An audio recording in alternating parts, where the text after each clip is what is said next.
Hello to all my viewers. This is Dr. Dhaval Maheta, and today we'll understand how to create Ridgeline plot in Power BI. So for this, we'll go in the canvas of Power BI. Click on Get More Visuals. Click on Comparison and activate this Ridgeline plot.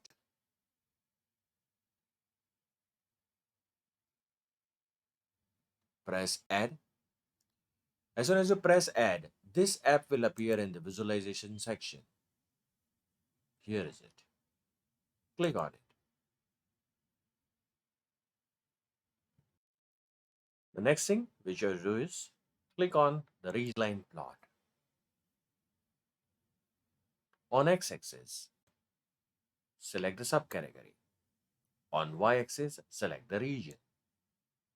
And in measure, select the profit. Now activate the focus mode.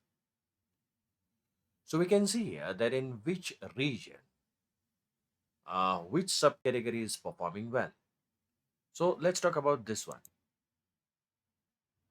Binders are doing best in West, and they are not performing well in Central and South zone. Similarly, the copiers are performing well in West, East, and Central, but in South they are not performing well. So this is how you can create Ridgeline plot in Power BI. For more such videos on Power BI, you can refer my playlist in which I have uploaded many videos on Power BI. Please don't forget to subscribe my channel, like and share the videos on Power BI. You can also join me on LinkedIn and Twitter, link given in the description box.